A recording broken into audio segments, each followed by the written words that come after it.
What is going on, everybody? And in this video I'll be taking a look at one of the other vehicles that was part of the handling update here on the Crew 2, the Dodge Viper Competition Coupe. Now I'm not gonna lie, I've basically really never driven this vehicle ever. I don't think I've actually ever used it at all unless it was for a summit. I even have the regular settings on it before I actually looked at it and took it into some races to test it out. Now I'm running a decent build on this vehicle and I'm honestly kind of surprised how well it handles. I do actually think the handling update has affected these vehicles in a positive way, and I would like to see all the other vehicles in this class also affected by this, but I would say the competition coupe's actually pretty good. I will jump into a race to actually test it out in a minute and go over some of the positives about this vehicle that I do like, but also this thing isn't the greatest car in the class either, if you guys might have been wondering. I know I've been noticing a lot of players have been wanting other vehicles to drive in the classes, which I really don't blame you, instead of wanting to jump into the Lamborghini here or the lovely RENAULT, which obviously these cars are incredible. I think you can definitely see why these cars are going to be so incredibly good in this class. When I jump into these cars occasionally, I can definitely see why they are so good. Now, I would actually use the CCGT over both of these, even though that car's a little bit worse. I just haven't really used either one of these in quite a while, to be honest. But another vehicle that's really good, if you guys might have been wondering, is going to be the Panigale R. Now, I'm sure many players do know that, but this is by far the best bike in this class. This thing is honestly insane. The Yamaha over here is also pretty good as well, but I have not really driven this vehicle all that much. So I've been trying to test out more of these vehicles to really see how they are. I wanted to jump back into the Viper because I know this car really was not used all that much at all before, and I want to see how it will actually do now with the handling update. Even with the Lamborghini RGT, that car is actually pretty decent now. Even with a lower top speed, I was pretty impressed with the overall feeling of that car when driving it. And I have to admit, I think the Viper is going to be in that category as well. I think the handling feels very good. Even after driving the Lamborghini Murcielago RGT for a little bit and then jumping into the Viper, I would definitely say Ubisoft is going in the right direction with these vehicles. I do like how they feel. I think doing this would actually improve them a lot. I have been testing out the Rallycross vehicles a little bit, but not that much. I will be jumping more into that soon, just to see how those cars have changed compared to before. But I definitely think the touring vehicles do deserve this change. I'm looking forward to trying out the fourth one that they will be adding later on in this season, just to see how that vehicle is going to do.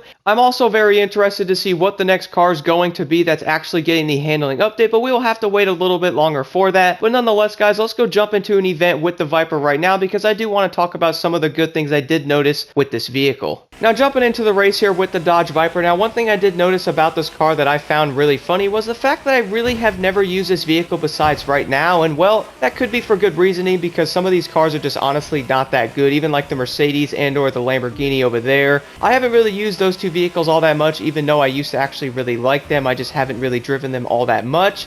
I feel like the Viper pretty much fell into that category, but now that we're getting this handling update, I think it might actually bring some of the older cars back into the game that a lot of players really haven't used, including myself. Maybe these cars actually deserve another look now after being, changed a little bit, because before they were probably honestly so bad to the fact that a lot of people just did not want to use them, and you can clearly see what cars are going to be better and which ones you actually want to pick for that matter. I actually might try out the Viper in future summits just to see how it might compare to like the Renault or something like that, and maybe see how it might compare to the CCGT, because the handling on this vehicle definitely seems to be pretty dang good. I'm honestly going way too fast around many of these turns because I'm trying to get used to how this thing shifts in manual, because it is a little bit weird. The RPMs are a little bit lower on it, and it also has 7 gears, so I find myself shifting a little bit more than I should be in this vehicle, which could be a little annoying, but you will have to get used to that with all the turns and all that, so the car might be a learning curve in that matter. But honestly, besides that, this car really doesn't seem all that bad. I know the gearing on this thing might be a little weird, as I mentioned before, and I do think the speed might not be the greatest either. I notice this car might struggle sometimes in some turns, and that will definitely hurt it pretty bad on some of the times, but I did manage to get like 2 minutes and 48 seconds or something on this race when I did test it out, which was honestly pretty dang good. I was looking at my friends list. I know a lot of them probably haven't done this race in a very long time, but some of them were over 3 minutes with some of the vehicles, so maybe this car really isn't all that bad.